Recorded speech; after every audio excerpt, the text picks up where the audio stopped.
تو وہ دیکھیں جو پہلے سوال کا جواب یہ ہے کہ جب قرآن یہ کہتا ہے نا کہ don't make friend with Jews and Christian, تو اس پہ نا اگر آپ کانٹیکس میں پڑھیں گے تو ایک الف لام لگا ہوا ہے. الف لام کا مطلب ہے جیسے ہم کہتے ہیں وہ don't make friend with these Jews and Christians, کہ یہ وہ جوز اینڈ کرسچنز ہیں کہ جنہوں نے پیغمبر کو جانتے بوجھتے جھٹلایا. جہاں پہ بھی آپ یہ آیتیں 4 جگہ پہ آئی ہیں، بلکہ یہاں تک بھی قرآن نے کہا ہے کہ اگر against the interest of the Muslims آپ نے یہ کام نہیں کرنا، لیکن اگر مسلمس کا جو انٹرسٹ ہے وہ متاثر نہیں ہو رہا تو you can make friend with them. یہ قرآن مجید میں سورہ اگر آپ ممتحنہ پڑھیں گے نا تو وہاں پہ یو ول فائنڈ کہ اللہ تعالیٰ اس کو اسپیسیفائی کر رہے ہیں کہ یہ خدا کی جو انیمیز ہیں یا خدا کے جو رسول کا انکار کرنے والے ہیں ان کی بات کر رہے ہیں.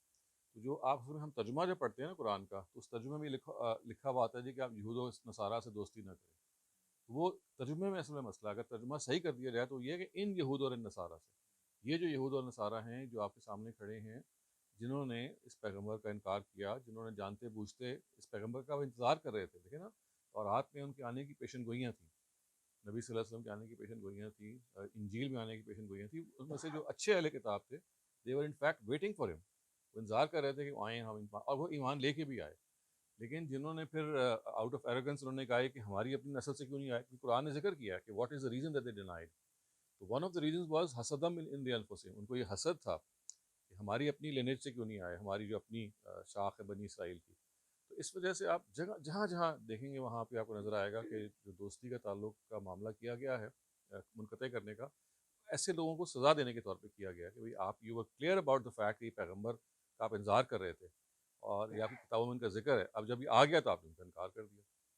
تو اس وجہ سے آپ ان کو میں آپ کو ایڈوائز کروں گا کہ آپ ان مقامات کو دوبارہ سے ایک دفعہ دیکھیں، کیونکہ ٹرانسلیشن یہ ہوتی ہے کہ وہ ٹرانسلیشن میں عام طور سے نا وہ الف لام ہوتا ہے نا، وہ یعنی الیہود ہیں اصل میں یا النصارہ ہیں، یعنی these Jews and these Christians ایسے ہے.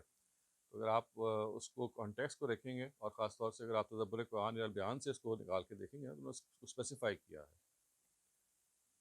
اور دوسرا آپ نے کیا پوچھا تھا؟ مشابہت. تو دیکھیں مشابہت کے بارے میں تو ہمیں کہیں بھی نہیں روکا گیا اختیار کرنے میں. پورا قرآن اس سے خالی ہے کہ آپ کو کہا گیا ہو کہ آپ یہود و نصارہ کی مشابہت سے بچیں. اللہ تعالیٰ تو الٹ کہتے ہیں، وہ کہتے ہیں کہ ہم نے مذہب ایک ہی دیا تھا، we had sent mankind with the same religion.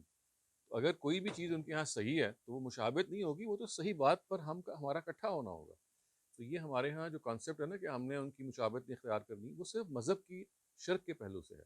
مثلا ہم حضرت عیسیٰ کو خدا کا بیٹا ماننے میں مشابہت نہیں اختیار کریں گے، دس از این ایریا. لیکن کلچرلی اگر کوئی ایسی چیز ہے جیسے کرسمس کا منانا ہے یا کرسمس ٹری کا، اگر اس کے اندر کوئی مذہبی خرابی، مطلب دیکھیں نا شرک کا پہلو نہیں ہے یا کوئی امورالٹی نہیں ہے، ولگیرٹی نہیں ہے، تو اس میں کوئی اعتراض نہیں کیا جا سکتا. اعتراض وہاں ہے کہ جہاں پہ آپ خدا کو ایسوسیٹ کر رہے ہیں یا کوئی ولگر جسچر کر رہے ہیں. ادر دین دیٹ آئی مین اللہ تعالیٰ تو چاہتے ہیں کہ ہم ایک کمیونٹی بن کے رہیں، کیونکہ وہ کہتے ہیں ہم نے بنایا ایک کمیونٹی تھی. یعنی قرآن یہ کہتے ہیں کان الناس امۃ واحدہ، انسانیت ایک امت تھی، پھر اس کے بعد انہوں نے اختلاف کیا اور اپنے آپ کو خود ڈیوائڈ کر دیا. تو آپ دیکھیں اللہ میاں تو واپس لانا چاہ رہے ہیں کہ you become one. It is we who are insisting کہ ہم نے الگ الگ رہنا ہے.